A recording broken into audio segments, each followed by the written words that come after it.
Vou chamar o homem de Deus, pastor Marcelo Alves, que vai estar trazendo a palavra nessa noite. Aleluia.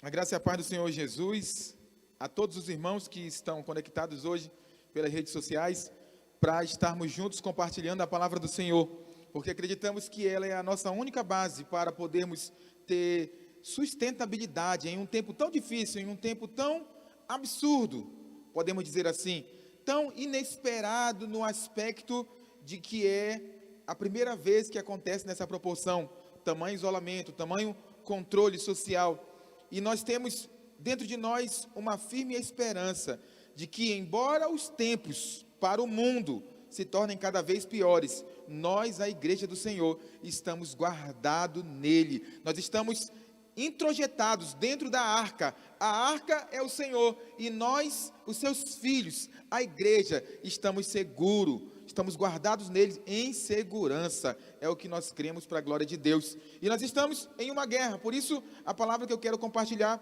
hoje com você é fundamentos errados da mente. Fundamentos errados da mente. A mente, ela é a nossa faculdade mais importante, podemos dizer assim. Por quê? Porque toda guerra começa na mente. Na verdade, a mente é o nosso grande campo de batalha. A guerra espiritual não consiste unicamente em expulsar demônios, mas a guerra espiritual consiste principalmente em resistir o diabo. De que forma? Preste atenção, a Bíblia diz que o diabo vive lançando dardos inflamados. Quais são esses dardos inflamados? São, na realidade, imagens que ele lança na nossa mente com o objetivo de nos levar à derrota, de nos levar ao fracasso. E quando ele lança essas imagens, nós percebemos que nós temos que ter uma reação em relação a elas.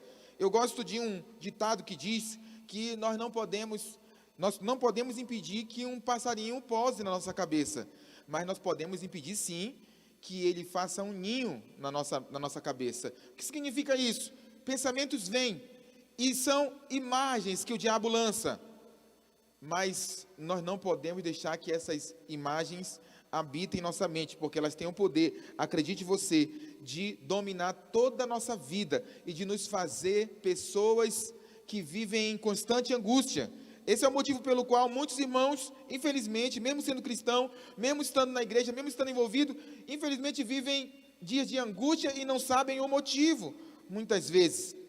Agora, nós precisamos entender que depois que você nasce de novo, depois que você aceita o Senhor Jesus como teu único e suficiente Salvador, isso te torna capaz de vencer o inimigo. Agora nós precisamos ter uma postura, adotar uma postura. É por isso que a Bíblia fala a respeito da renovação da mente. É por isso que o apóstolo Paulo diz que nós devemos ser transformados pela renovação do vosso entendimento, para experimentar qual seja a boa, perfeita e agradável vontade de Deus. Escute, Deus tem uma boa, perfeita e agradável vontade para você. A vontade dele nunca deixou de ser boa, a vontade dele nunca deixou de ser perfeita, e ela continuará sendo, mas porque muitos de nós não temos a mente transformada, não temos a mente renovada, os fundamentos da nossa mente estão errados, isto é, estão equivocados. Nós, quando entramos na vontade de Deus, nós percebemos que ela não é tão boa assim para nós. É por isso que muitos rejeitam a vontade de Deus. Vou dizer para você, muitos estão orando, pedindo algo de Deus, direção, e eles até estão ouvindo a voz de Deus. O problema é que por suas mentes não estarem renovadas, suas mentes estarem fundamentadas na base errada, eles não aceitam a direção de Deus como sendo vontade de Deus para ele. Por quê? Porque ela não é boa para ele. Porque o conceito da mente, os fundamentos da mente estão alterados. E aí eu vou dizer, isso é terreno cedido para o inimigo. Isso torna você presa fácil para Satanás. Você tem tudo que precisa para vencer. Você nasceu de novo. O Espírito de Deus habita em você. Deus fala com você. Mas preste atenção, a mente precisa de ser renovada para que ela aceite aquilo que vem da parte de Deus para você. E isso vale, vou dizer desde já, para cada área da sua vida. Deus tem um projeto perfeito para você, para cada área da sua vida. Deus tem um projeto de sucesso para você em cada área da sua vida. Sucesso, a Bíblia diz que o que estava oculto no século, nas gerações, Deus aprovou revelar a nós os simples, a saber, Cristo em nós, a esperança da glória. Glória é sucesso. Então, a tua única esperança para ter sucesso em cada área da sua vida é Cristo dentro de você. Mas para você aceitar e tomar para você a vontade do Senhor, o caminho que Ele tem para você, para que você experimente do sucesso em cada área da sua vida, sua mente precisa de ser renovada. Mas qual que é o grande mistério nisso? É que esse processo de transformação da alma e de renovação da mente é um processo que perdura uma vida inteira. Quando foi que você nasceu de novo? Quando foi o dia do teu real encontro, isto é, experiência com o Senhor, para que você se tornasse filho dele? Quando foi que você creu e confessou a ponto de se tornar filho de Deus? A partir dali Deus iniciou um processo. Mas preste atenção, esse processo é o único processo que você precisa de cooperar.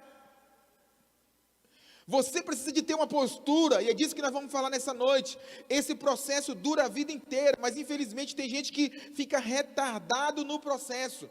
Ele retarda o processo, porque ele não tem uma postura de cooperador do Senhor nesse processo. Eu não sei se você, assim como eu, já pôde ver na vida de alguns irmãos, infelizmente tem tanto tempo de crente, mas a atitude deles finda sendo ainda infantil, imatura. E aí você vê outros irmãos que entram pouco tempo na igreja, mas eles têm uma postura adequada diante do Senhor, adequada diante da palavra do Senhor, adequada diante do Espírito de Deus, e aí eles cooperam com o Senhor nesse processo de transformação da alma, de renovação da mente, a ponto de terem suas mentes renovadas, alinhadas à vontade de Deus, e têm experimentado muito mais do que Deus tem para eles, do que irmãos que já estão há tempos na igreja. Infelizmente isso acontece. Por quê? Porque o processo de renovação da mente precisa de uma postura adotada por nós, como cooperadores nesse processo.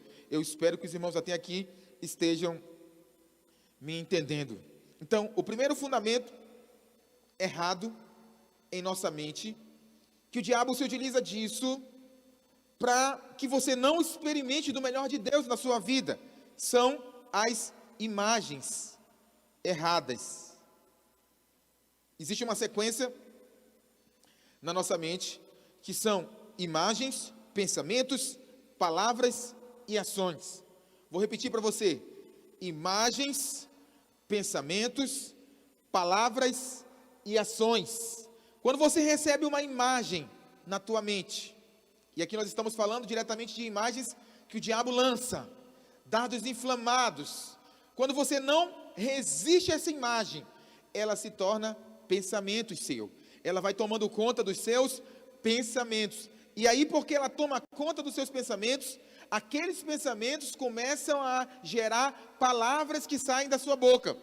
E à medida que você vai proferindo tais palavras, finda resultando em ações desagradáveis, ações que desagradam as pessoas, ações que desagradam a Deus, que entristecem o Espírito de Deus. Mas tudo por quê? Porque você não resistiu à imagem que o diabo lançou. Se você quer mudar o comportamento de uma pessoa, não invista no comportamento. É preciso de alterar a imagem que foi lançada. É preciso investigar qual que foi a imagem que foi lançada. Todos nós passamos por essa guerra espiritual todos os dias. E qual que é o papel do Espírito Santo de Deus para nós? Para conosco, para nos fazer vencer essa batalha espiritual, essa guerra espiritual? É nos levar a toda a verdade. É nos levar a ver como Deus vê a nosso respeito. Como Deus nos vê. Preste atenção, tem um exemplo muito clássico na Bíblia, é o exemplo de Abraão. Deus, ele fez uma promessa a Abraão. A promessa é de que ele faria de Abraão pai de multidões. Ele mesmo faria. E aí, quando ele vem ter com Abraão, e Abraão está reivindicando aquela promessa diante de Deus, reclamando ali que o único herdeiro que ele tem era um escravo, né, damasceno ali na casa dele, e que a promessa não estava cumprindo, o que Deus fez? Deus levou ele para fora da tenda, pediu que ele olhasse as estrelas, pediu que ele olhasse a areia. Presta atenção, é o oposto de Satanás. Se fosse o diabo lidando com Abraão, ele estava dizendo: Abraão, veja bem, quantos anos você tem? Você tem quase 100 anos e a promessa não se cumpriu. É lógico que a promessa não vai se cumprir, porque você está velho, Abraão. Presta atenção que a imagem que o diabo coloca, embora seja um fato de que Abraão já era velho, a imagem que ele coloca tem como objetivo gerar pensamentos na mente de Abraão negativos, gerar palavras na boca de Abraão, como ele mesmo falou. Ele disse: mas o único herdeiro que eu tenho é o Damasceno Eliezer. O que ele está falando? Ele está falando como que vai cumprir a promessa. Mas o Espírito de Deus vem e faz diferente. Diz: Abraão, conta as estrelas. Abraão, conta a areia, olha, se é que podes contar, pois assim eu te digo, assim será a tua descendência. O que Deus fez ali? Desconstruiu uma imagem que o diabo tinha colocado na mente de Abraão, e que tinha gerado pensamentos, e que tinha gerado palavras na boca de Abraão.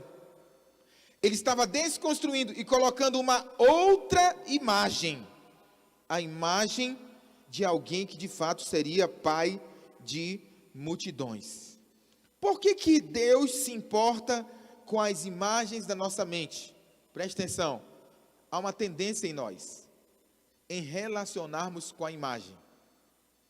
Você já ouviu falar em estereótipo? O que é o estereótipo?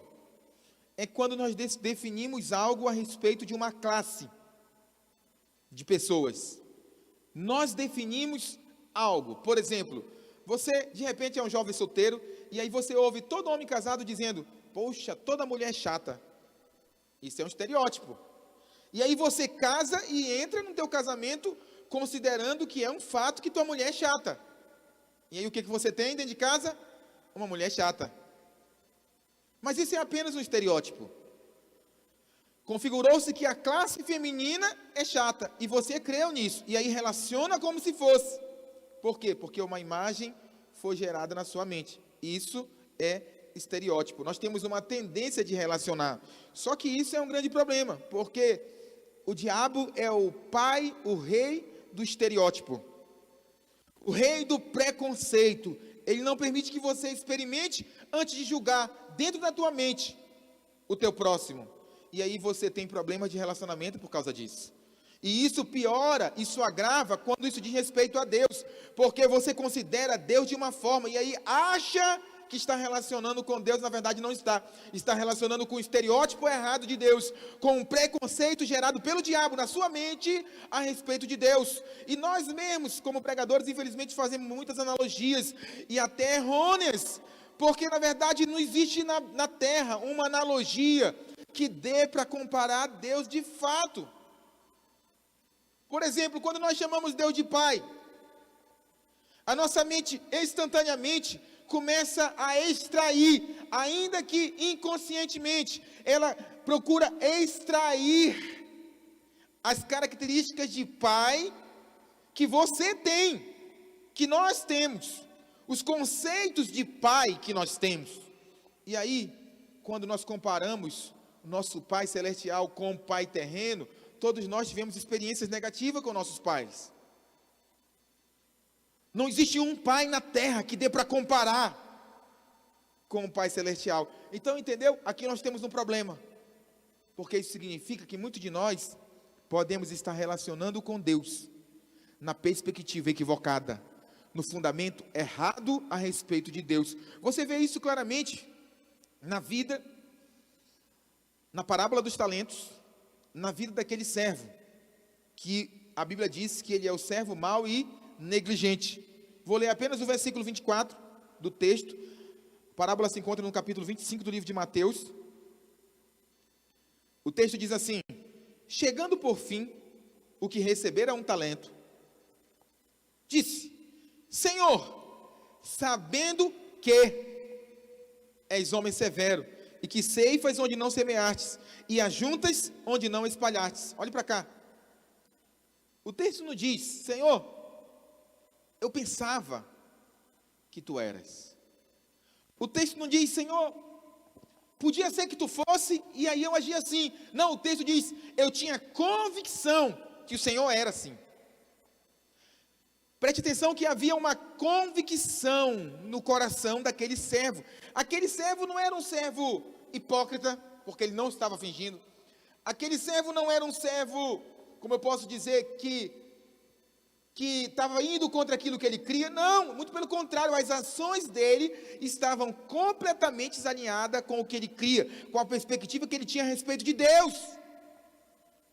Esse foi o problema dele, mas o que a Bíblia diz a respeito dele? Ele foi tido como servo mau e negligente. Mau por quê? Porque no dia em que você nasceu de novo, o Espírito de Deus passou a habitar dentro de você. O Espírito de Deus, ele tem, entre muitas simbologias, a luz como símbolo. A luz. Tu sabe o que é? Você quer saber o que é a luz? A luz é a ausência de trevas. E trevas aponta para engano. Então imagina você que de repente tudo aqui se apaga. Você tem uma imagem de como estava aqui. Que o púlpito estava aqui, o aparelho estava aqui, a mesinha estava aqui, a água estava aqui. Mas a luz apagou repentinamente. E aí, alguém te faz uma pergunta na sala escura. Aonde está a garrafa d'água? Você vai dizer, está em cima da mesa.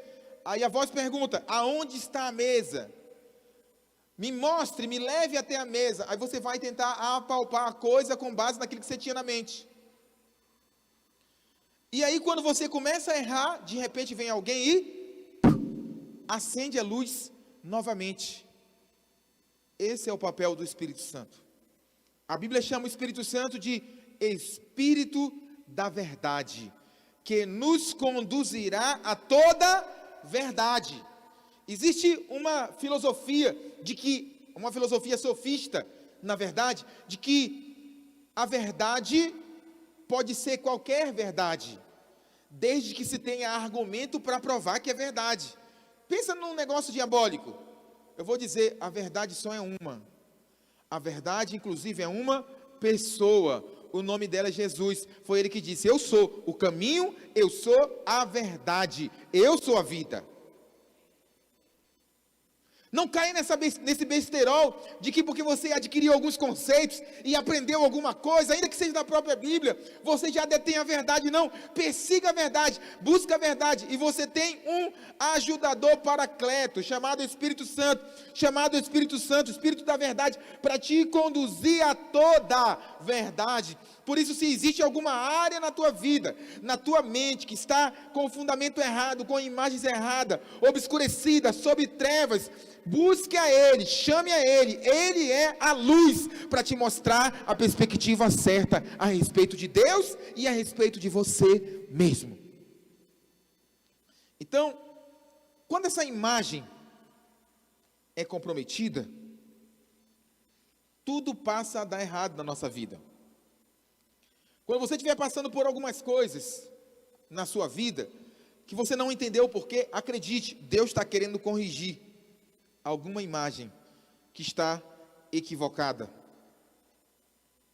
Romanos capítulo 12, versículo 3.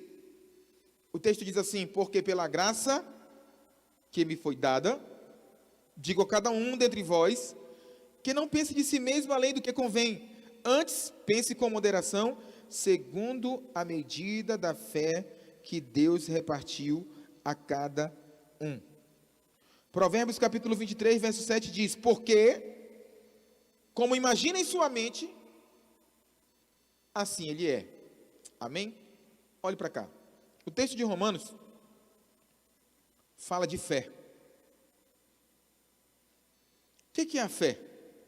Hebreus conceitua a fé como sendo a convicção de algo que eu não estou vendo. Esse é o maior desafio da nossa batalha espiritual na mente. Porque a fé, pelo conceito bíblico, é a convicção de algo que eu não estou vendo. E na batalha espiritual, o diabo coloca imagens que estão sim alinhados com as tuas como eu posso dizer, características negativas, pessoais. E aí ele ganha poder de convencimento. Quando ele ganha com poder de convencimento, você vai relacionar consigo mesmo com base naquilo, porque o texto de Provérbios diz que assim como você pensa na sua mente, de acordo com a imagem da sua mente que você tem a seu respeito, assim você é. Você vai relacionar com você com base nisso. Mas o texto de Romanos diz que nós devemos olhar-nos na medida da fé que Deus repartiu a cada um. Qual que é a fé que tem no teu coração a respeito da tua identidade? Lembrando que a fé é uma resultante de ouvir a palavra de Cristo. É ela que produz fé, a palavra que produz uma imagem de Deus e uma imagem de você em Deus, que é o que vai te fazer vencedor. O princípio de toda vitória está exatamente nisso, nessas duas coisas, na imagem que você tem de Deus e na imagem que você tem a respeito de você mesmo nele. Como assim nele, pastor? Quais que são as implicações de você estar em Cristo? É isso que produz fé. Em Cristo, você é mais que vencedor, por meio daquele que te amou. Em Cristo, você pode todas as coisas, porque Ele te fortalece. Em Cristo, você tem direito à sabedoria que vem do alto, porque quem quer, peça a Deus, que a todos dá, diz a Bíblia, deliberadamente. Em Cristo, você pode ver o impossível, você pode ir além das coisas que estão diante de você, você pode ter olhos espirituais abertos. Em Cristo, você pode viver por uma perspectiva eterna. Em Cristo, você pode transcender esse mundo natural. Quando todas as pessoas analisam de uma forma natural, você, porque você está em Cristo, preste atenção, você pode ver as coisas espirituais e se comportar de acordo como a Bíblia diz que você tem que se comportar quando diz respeito a essas coisas espirituais, porque você em Cristo, irmãos, olhe para mim, é espiritual. Preste atenção. Nós temos um outro exemplo, agora um exemplo negativo, muito clássico também. É quando Moisés enviou 12 espias para investigar a terra. Antes de ler o texto, você precisa lembrar que Deus já havia dito como a terra era. Então já havia uma palavra da boca de Deus. O que Deus disse da terra? Primeiro, a terra é boa. Então qualquer coisa, qualquer imagem, qualquer circunstância que falasse contra o fato de que a terra é boa, já era voz do diabo, já era imagem lançada na mente. Deus falou, a terra é boa. Outra coisa que Deus disse, a terra mana leite e mel. A terra foi preparada pelo próprio Deus, era a terra que Deus havia prometido há mais de 400 anos, e agora ele estava na eminência de cumprir a promessa. Então eu tenho aqui 12 espias que estão saindo rumo à terra para averiguar como era a terra. Mas preste atenção, o homem natural, que eram os 10 espias incrédulos, na mente dele eles iam verificar se a terra era verdadeiramente boa, porque eles ainda iam checar se o que Deus está falando era verdade. Tem muita gente assim, tem muita gente que Deus liberou a palavra, tem muita gente que a revelação veio, tem muita gente que o Senhor falou diretamente, falou através de alguém, falou através da palavra, ele tem uma palavra, mas preste atenção, ele ainda está checando, se o que Deus falou é verdade.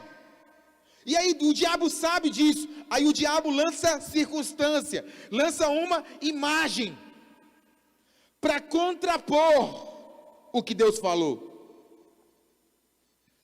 Se apegue no que Deus falou. Sempre que você for tomar uma decisão muito séria, busque o Senhor, peça uma palavra, porque quando tudo estiver dando errado, você só tem uma coisa a se agarrar, é a palavra que Deus liberou no teu coração. Sempre busque. Deus sempre tem uma palavra a respeito de algo. Principalmente se esse algo for uma decisão muito séria na sua vida. E aí você mesmo pode fazer quantas aplicações você quiser. Se no ministério, ministério. Se no casamento, casamento. Se no chamado, chamado. Se na profissão, profissão. Você mesmo aplica. Só tenha uma palavra da parte de Deus. Faça não aquilo que as pessoas estão fazendo. Faça não aquilo que está na moda. Faça não aquilo que qualquer pessoa falou. Faça aquilo que Deus mandou você fazer. Responda ao chamado de Deus. Porque quando tudo ficar ruim, quando tudo caminhar contra, você tem uma palavra para se agarrar, para se apegar a ela. Quantos estão me entendendo? Então, 10 dos espias estavam indo checar se a palavra era verdadeira.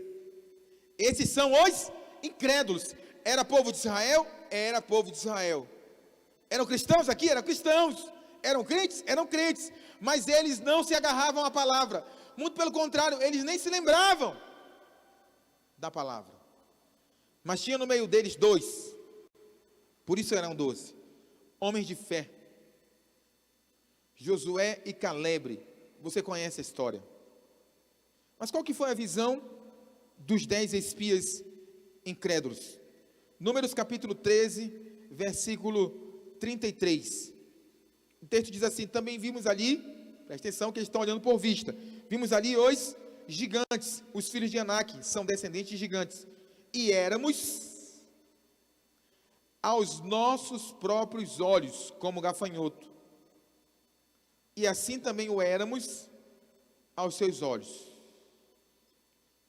Isso explica porque esses homens não alcançaram grandes conquistas, porque eles se viam como gafanhotos.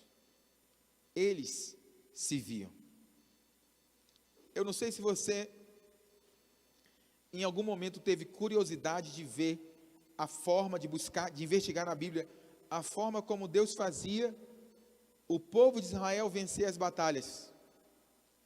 Geralmente era com um número bem reduzido no exército. E muitas vezes, antes mesmo de começar a batalha, o exército inimigo ficava desbaratinado e saía correndo em fuga. Por que isso acontecia?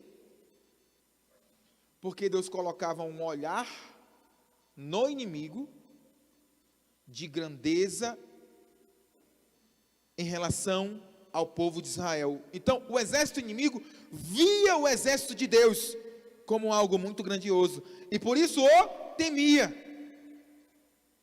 Porque Deus dava uma perspectiva. É isso que significa quando a Bíblia diz: maior é o que está em mim do que o que está no mundo. Se Deus é por nós, quem será contra nós? Então não interessa a circunstância, não interessa o contra-ataque do diabo, não interessa a tamanha demanda, em qualquer que seja que você esteja sofrendo na área da tua vida, não interessa qual que seja a tribulação, se Deus está em você, você é maior é o que está em você do que o que está no mundo.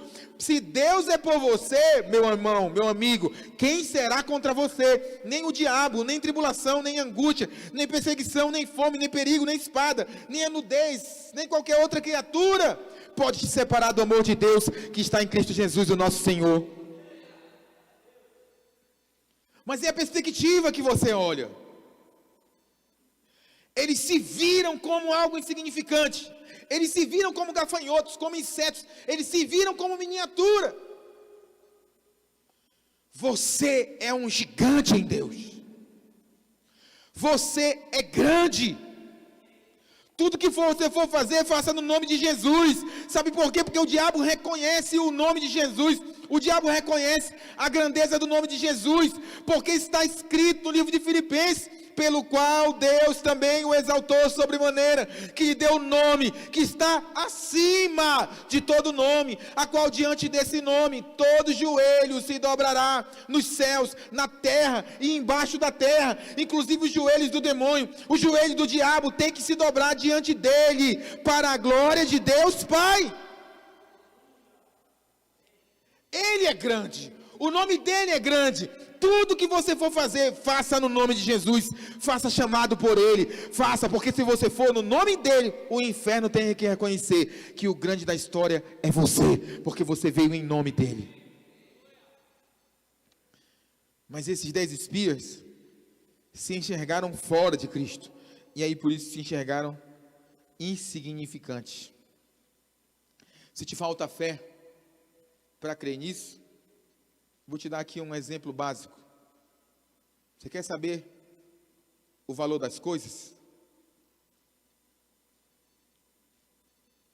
Você quer saber o valor das coisas? Olhe para o preço. Então você vai numa prateleira de um mercado, vê o produto. É muito fácil você ver. Por exemplo, eu sou uma pessoa que eu não consigo comer maionese dessas compradas de mercado se não for Hellmann's. Não dou conta de comer.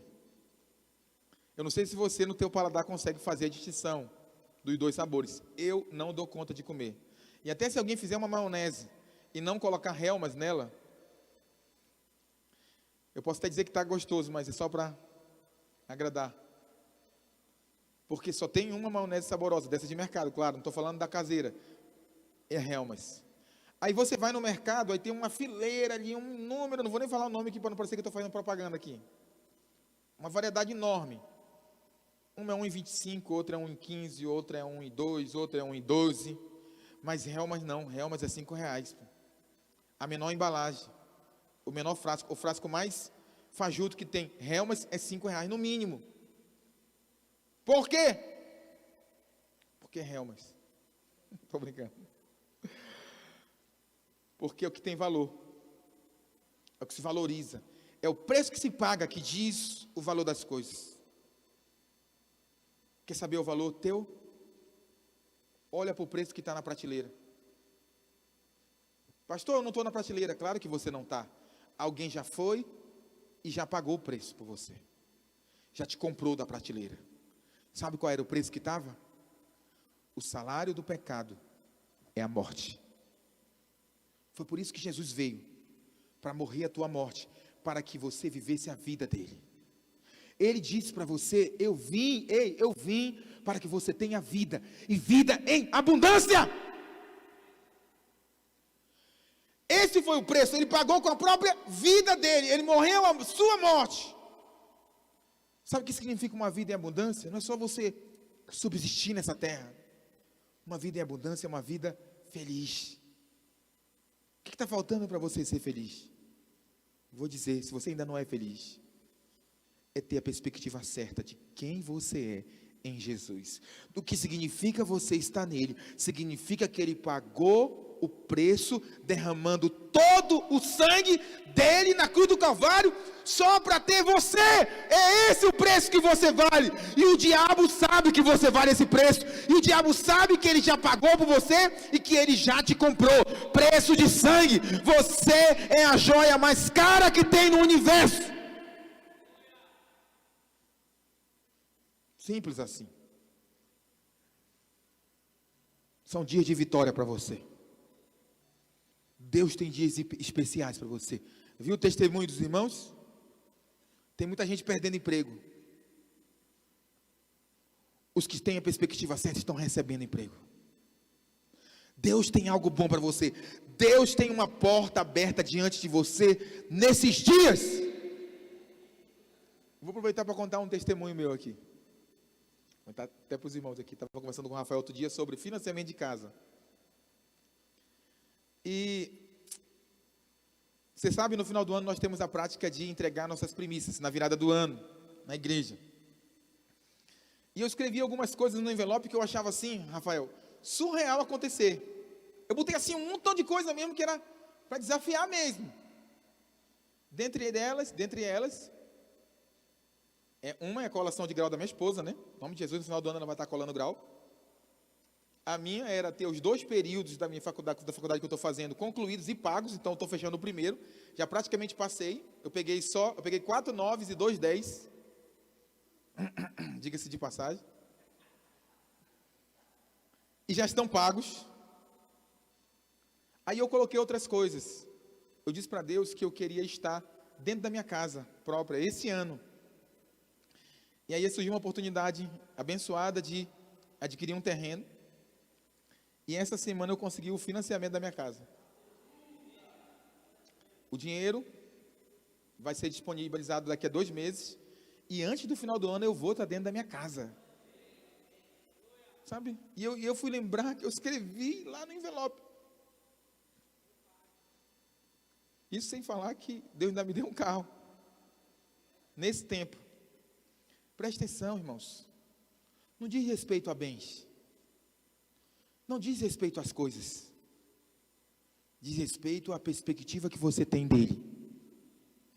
Diz respeito a como você se vê nele.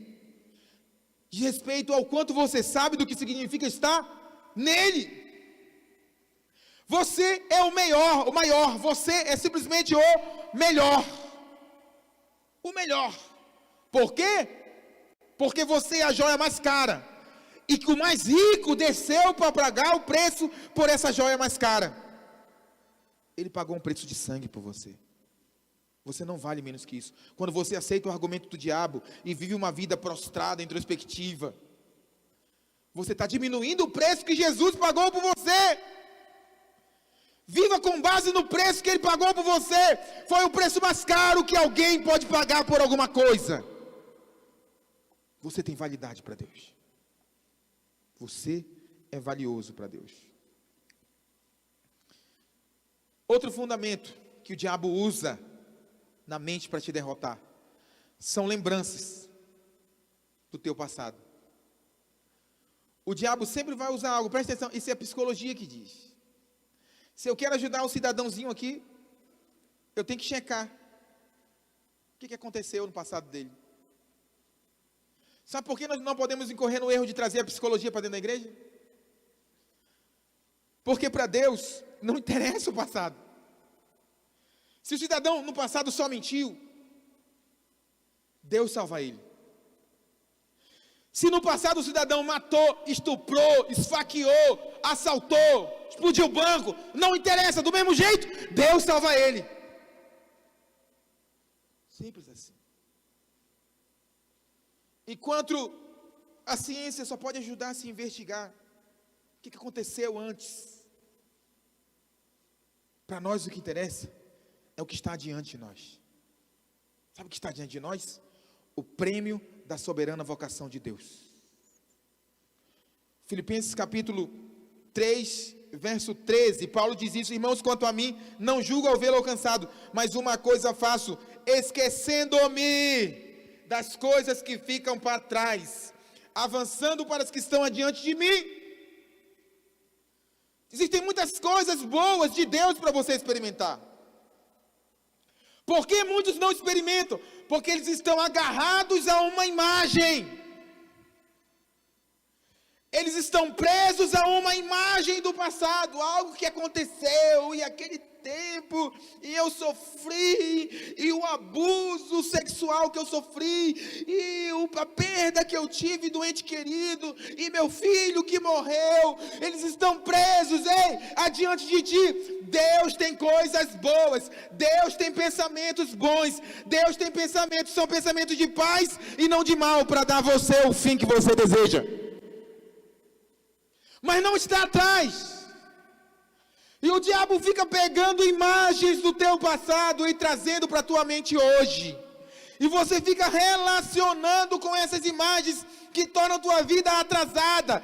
Preste atenção, faça como Paulo. Você ainda não alcançou, mas faça uma coisa e somente uma coisa: prossiga para as coisas que estão adiante de você. Se desgrude, se desprenda, se largue das coisas que estão para trás. Não interessa, eu sei que muitos de nós sofremos coisas absurdas e até fizemos coisas absurdas, mas para Deus não interessa o passado. Encontrou Jesus, o que interessa é o destino, é o futuro. O teu futuro é o céu, o teu destino é reinar com o Senhor. Existem coisas grandes para você, adiante de você, em Cristo Jesus. Essa é a perspectiva. O diabo tem brincado com muita gente, e muitas dessas pessoas têm buscado na igreja um atendimento psicológico. Tem gente que prefere. Eu lembro uma vez, um irmão lá no Acre, eu estava no carro, minha esposa estava do meu lado, ele chegou na janela, cumprimentou e disse: pastor, eu quero conversar com a senhora. A Bruna ficou toda errada, falou assim: mas meu marido? Falou: não, seu marido é pastor, mas pelo menos a senhora é psicóloga. Na minha cara. Mas por quê? Porque essa é a mentalidade do mundo. E muitos cristãos têm aceitado. E o diabo tem brincado. Tem irmãos que passam por várias experiências, vários eventos e até encontro com Deus, mas não são curados. Por que não são? Porque eles estão presos ao passado. Sabe o que é Jesus? Jesus é algo que diz respeito ao teu futuro.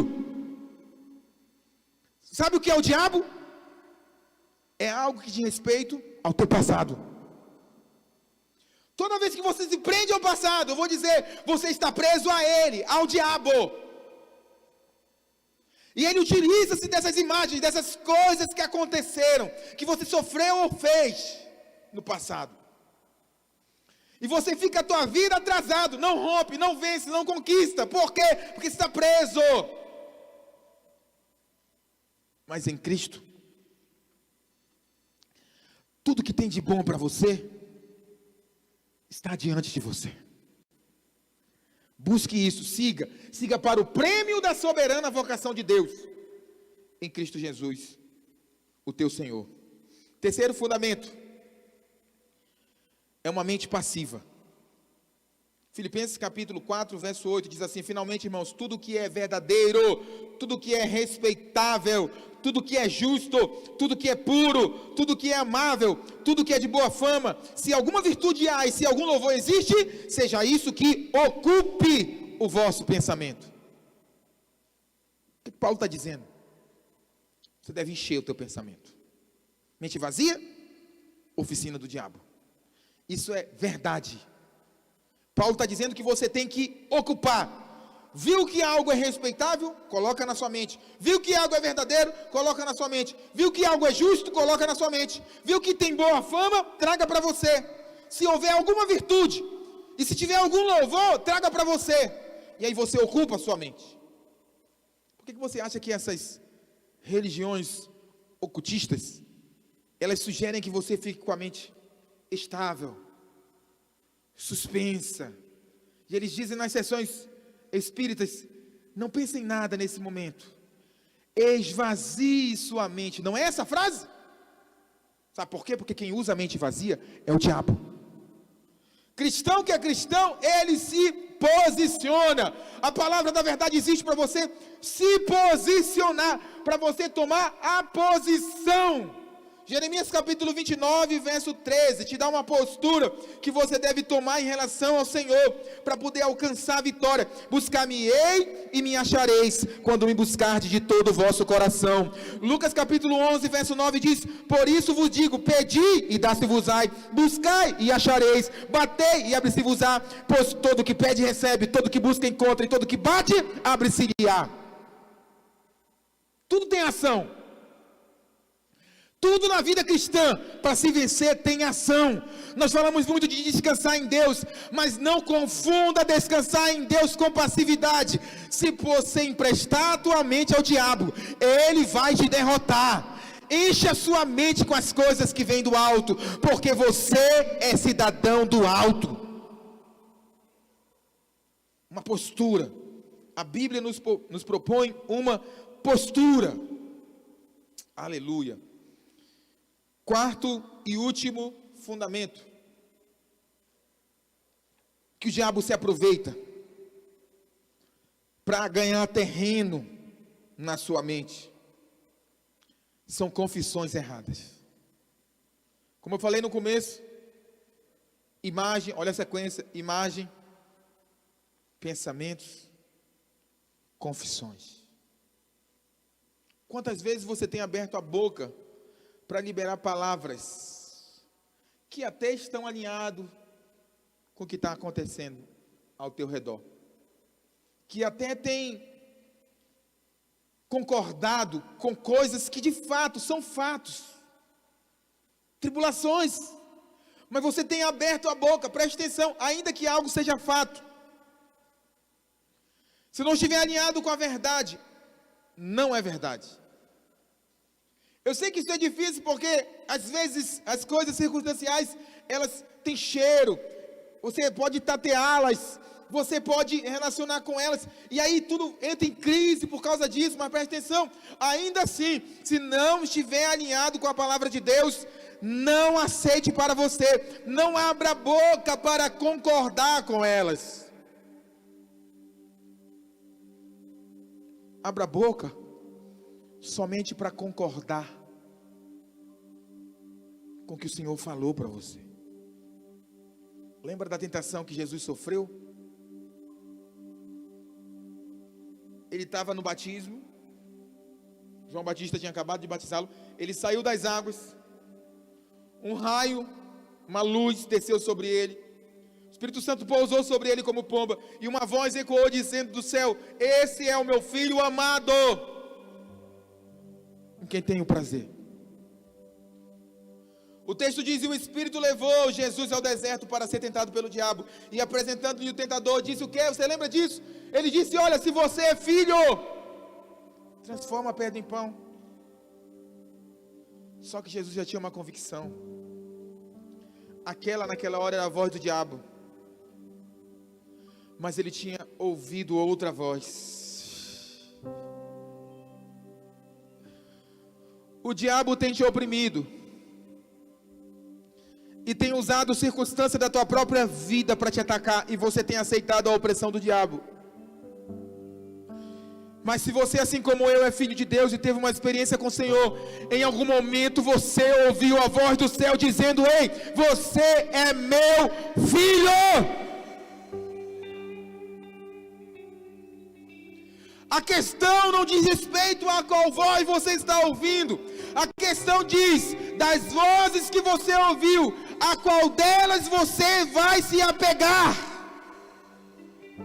O diabo sugeriu que Jesus não era filho, mas existia uma outra voz ecoando no coração de Jesus. Ele ouviu do céu, ele era o filho amado de Deus. Ele não era só o filho, ele era o filho amado. Nós estamos em Cristo, e essa voz hoje, ela é para mim e é para você. Será que você pode fechar os olhos, liberar o teu espírito, para ouvir a única voz que vale a pena ouvir? Ei, meu irmão, Marcelo, João, fulano, você é o meu filho amado, em quem tenho todo o meu prazer. Oh, de andarabachou, oh, de andaramanamaê, de covanabachou. Com toda essa tribulação, dificuldade financeira, isolamento social, pandemia, notícias maléficas nos telejornais, das mídias, com tudo isso, o diabo está querendo ofuscar a voz mais poderosa do universo. É a voz da declaração dos céus de amor a teu respeito. Oh, aleluia. Eu profetizo que o Espírito de Deus vai abrir os nossos ouvidos eles vão estar abertos à principal voz. Oh, andaramae de cova na bae de cotecova na barabacantaramanai, naramanamae. Você é meu filho amado, o meu amado. Eu tenho prazer em você, o meu prazer está em ti. Eu projetei o meu prazer em você, diz o Senhor. Eu projetei o meu prazer porque você é o meu filho. Eu te gerei, eu te escolhi do ventre da tua mãe, e você nasceu na minha família. O decova nabacantará, e decova nabachei. Se apegue a isso. Se apegue a essa verdade, se apegue a essa verdade. Libere coisas verdadeiras. Existe um poder na sua fala. A palavra que resiste o diabo é a palavra da verdade. Ela está na tua boca, ela está no teu coração. A espada do Espírito, a palavra de Deus está na tua boca e está no seu coração. Libere palavras que emanem vida de Deus. Oh, decovanaba cantarabachê, decovanaba show.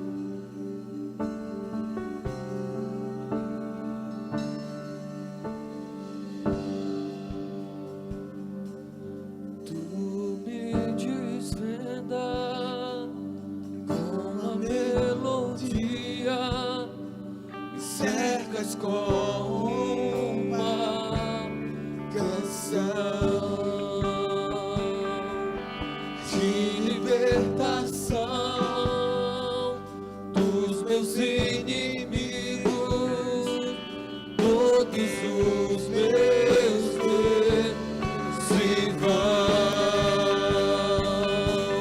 Eu não sou mais escravo do medo. Eu sou filho. Essa é a verdade ao teu respeito, você é filho!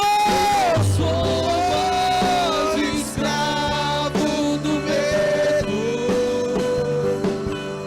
Eu sou filho de Deus. No ventre da minha mãe, tu me escolheu. Você foi escolhido por ele no ventre da tua mãe. Chamar-te pelo nome. Nasci outra vez em sua família. O teu sangue flui. O sangue de Jesus está introduzido nas tuas veias. Eu não sou mais escravo do medo. Cante isso bem alto para o inferno ouvir. Eu sou filho de Deus. Você é filho, você é filho.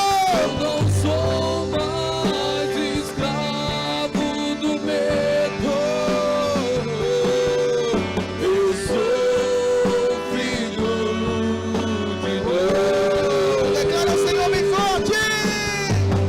Abre uma pra eu passar por ele. Mostrou-me o seu perfeito amor, que resgatou pra que eu pudesse cantar. Eu sou filho de Deus. Abre o mar pra eu passar por ele. Mostrou-me o seu perfeito amor, me resgatou pra que eu pudesse cantar. Eu sou filho de Deus. Pai, no nome de Jesus, é em cima da verdade que nós oramos, porque a verdade da tua palavra tem o poder de despedaçar todo jugo, tem o poder de remover o engano do diabo, de tirar das nossas mentes a voz do diabo, voz de condenação, voz de acusação, porque é isso que ele é o acusador. Mas a palavra da verdade tem o poder de remover todo engano, de destruir toda a fortaleza do inferno, de remover toda a obra do maligno e fazer dos nossos irmãos livres. Eu ordeno toda enfermidade saia, não diz respeito a nós. Eu ordeno toda a opressão do maligno saia, não diz respeito a nós. Nós somos filhos de Deus. Toda maldição não diz respeito a nós, toda miséria não diz respeito a nós. Nós somos filhos.